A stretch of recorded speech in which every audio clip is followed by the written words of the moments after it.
Hey everyone, it's Karnik with SWAE, or Star Wars Armada Explained. Thanks for joining me again. It's your buddy, pal. We're going to be looking at the objective intel sweep today. This one involves not only objective tokens on the table, but choosing objective ships. Let's read into it. So, setup. After placing obstacles, so let's start with that. Notice I've got some other things out here. We'll get into some pretty unique things about intel sweep. So first things first is we need to place some obstacles. Now again, with some objectives, it will say like play obstacles as or place obstacles as normal. Some will specify rules about them. So even if it doesn't say that, remember, I'll always assume that you place obstacles as normal unless the objective states something different, which is all obstacles need to be beyond distance 3 from each player's edge, and they all need to be beyond distance 1 of each other. That's standard, okay? There's some people like, oh, it doesn't say it, so I can just do whatever I want, and that's not the case. Let's see, after placing obstacles, let's go ahead and we'll just chuck some obstacles. That's deployment zone, don't want to put it in there. And some obstacles are now down on the board. Perfect. So after placing obstacles, the players alternate placing a total of 5 objective tokens in the setup area, starting with the second player. Each token must be placed in the play area beyond distance 5 of both players' edges and beyond distance 3 of all other objective tokens. Alright, so let's start with that. Here's the 5 tokens. So the first one starts at the second, so essentially the second player is going to be placing 3, the first player is going to be placing 2, and you alternate between them.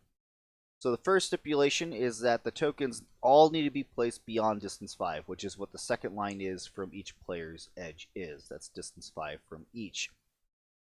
So let's say that the second player, he starts first. Let's say he plops this token down right here. Now what's cool about Intel Sweep is essentially it's like a trail of breadcrumbs that you place, and you kind of have to be like Pac-Man, and the objective ship has to kind of go along and gobble them up. I'm getting ahead of myself. Let's then this player, maybe he puts his token there. Again, what's the wording about the tokens? They all need to at least be beyond distance 3 of each other. So we'll do something like this. Remember, it's got to be, if this is distance 1, 2, 3, 4, 5. So this is beyond distance 3. And then the, I accidentally stole one of his tokens from up here.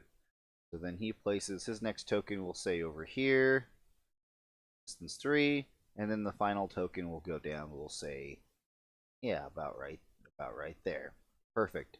So all these tokens are beyond distance 3 of each other here. They're beyond distance 5 from this edge. Same thing up here. Great. Now, then each player chooses one of his ships to be an objective ship, starting with the first player. So please take note that this is happening in the after placing obstacles phase and before the deploy fleet phase. Why is that important? I'll point that out in a moment. But you need to select a ship. First player first, he chooses an objective ship. He's going to choose this victory.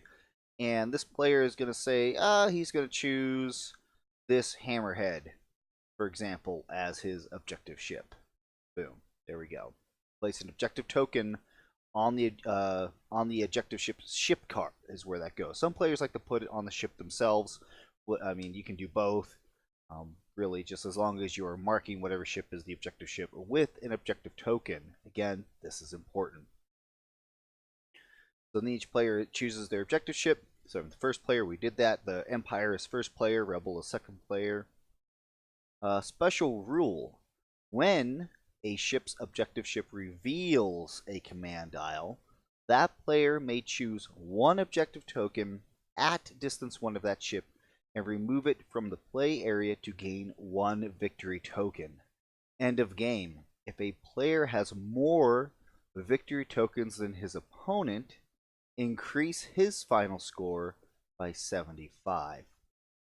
And that doesn't matter if you win or lose, it's just whoever has more of these victory points from the objective tokens gets 75 points. So in terms of end of game, let me touch on that real quick.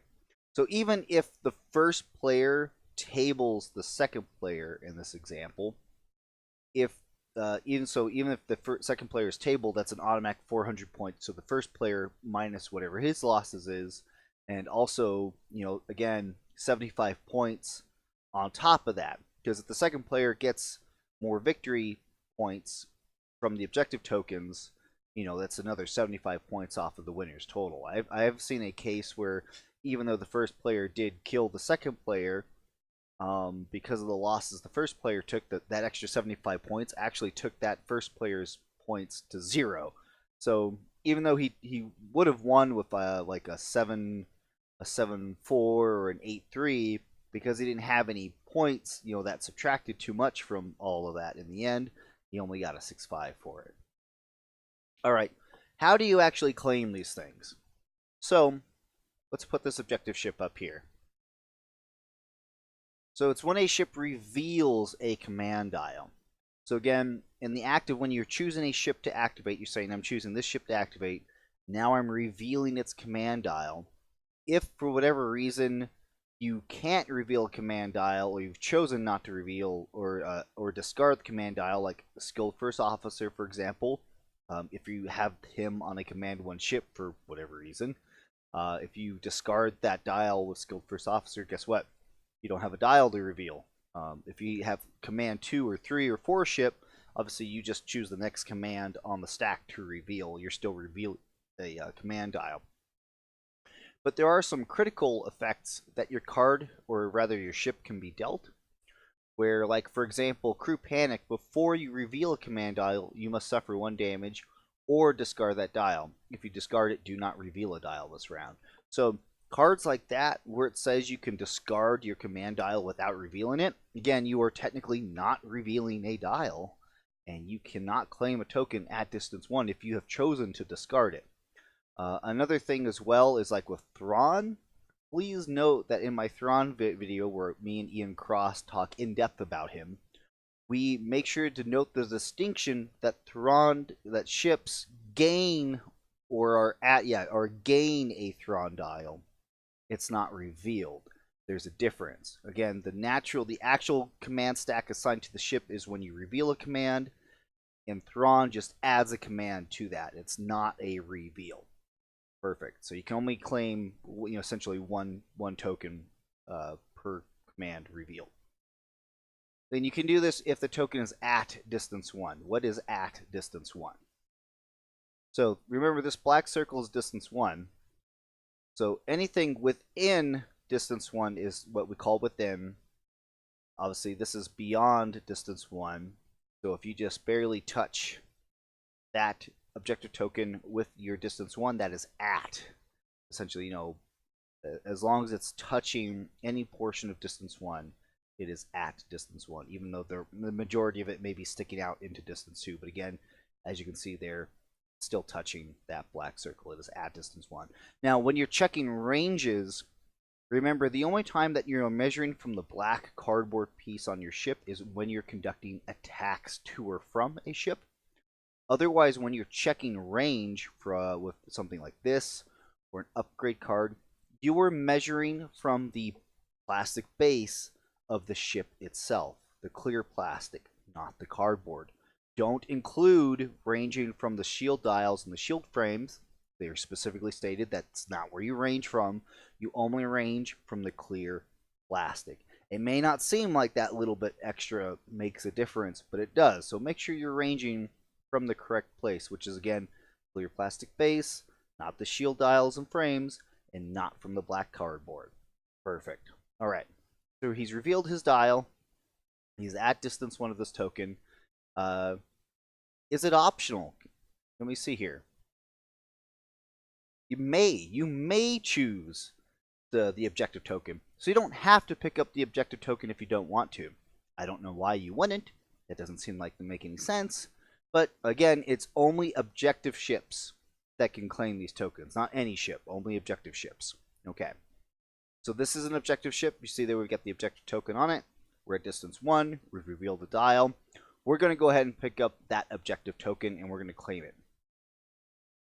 Perfect. And when you do that, you remove it from the play area and gain 1 victory token. So essentially, your objective tokens turn into victory tokens, or you just keep the objective token and just remember that, hey, this just turns into a victory token in terms of counting. All right, so that is how that works. Now remember, objective tokens in the play area can be affected by squadrons with strategic, like VCXs or lambdas, which their ability is if they move and they end their movement at distance 1 of an objective token, they can take that token and move it to be at distance 1 anywhere around that squadron. So some players like to take strategic with this objective. You don't have to. There definitely is benefits to have both, either with or without strategic. All depends on your fleet makeup. Want to make sure at least I was pointing that fact out. So some players will move like strategic squadrons to go move tokens like closer to their objective ship, make sure it's able to pick it up. And essentially, as I mentioned before about breadcrumbs, it's like Hansel and Gretel. There's little crumbs on the board, and whatever objective ship picks up the most, that's who's going to be the winner. Now for the objective tokens, if each side has a tie, they each pick up 1 or each pick up 2, and no one is able to claim another one over the other, that's a tie. No one gets any bonus points or anything like that, because remember it says if a player has more victory tokens than his opponent, increase his final score by 75, or his or her. His being the grammatically correct for something like this. But anyway, what are some caveats to sum all this now? Because that's pretty much Intel Sweep. That's the objective. Let's dive into some interesting interactions with all of this. Intel Sweep is one of only 3 objectives currently where Gen Urso is usable. Gen Urso is a boarding team for the Rebels, where, what does it say on her card? Other than the fact that if you reveal, a command, you can discard a squadron dial or token and choose a enemy ship at close range. If that ship has no raid tokens, you can give it 2 raid tokens. If that ship has an objective token, you may also gain 1 victory token.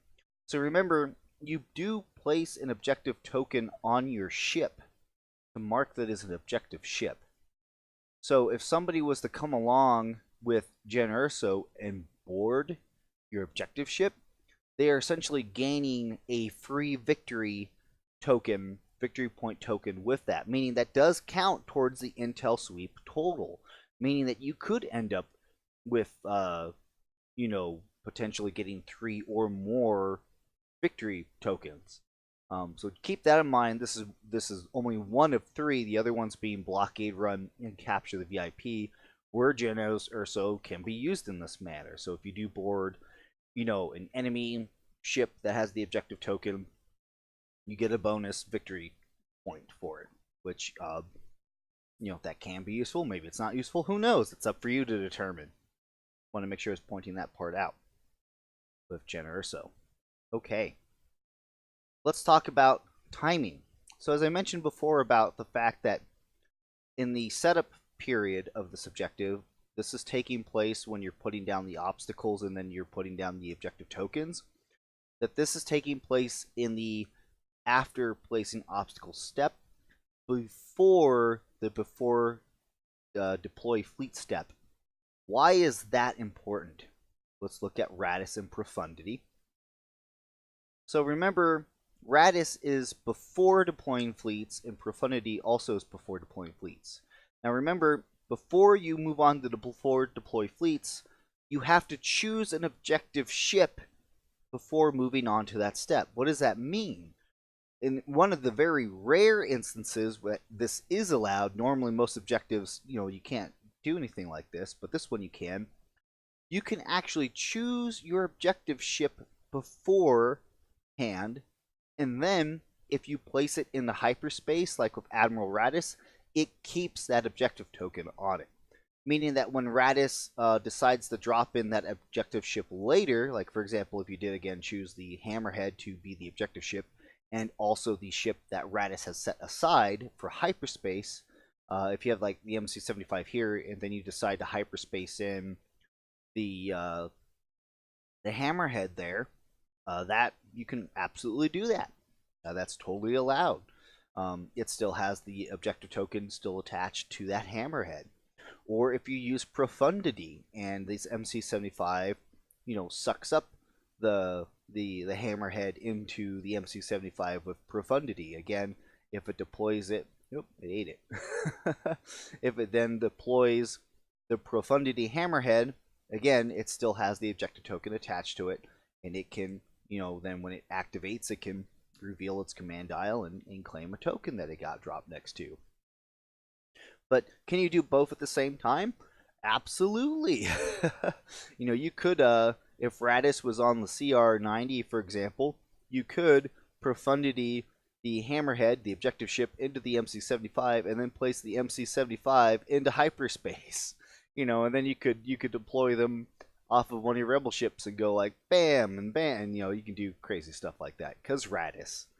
But I want to make sure I was pointing out those interactions. It's kind of cute. It's different. So that's Intel Sweep. As far as I'm aware, there's no other crazy things or anything else that I'm aware of that needs to be brought up. Just want to make sure it's pointing out some of these unique situations. So keep in mind, again, the timing of the objective and the timing of some cards. Of course, if you feel like I got anything wrong or if I missed something, please be sure to point it out. Let me know. I always try to make sure I'm providing the best up-to-date information. Or if you have any comments, have any suggestions for other cards I should look at or other types of videos I should be doing, please let me know. I respond to everything. I love to hear from you guys. Otherwise, like always, I'll catch you next time.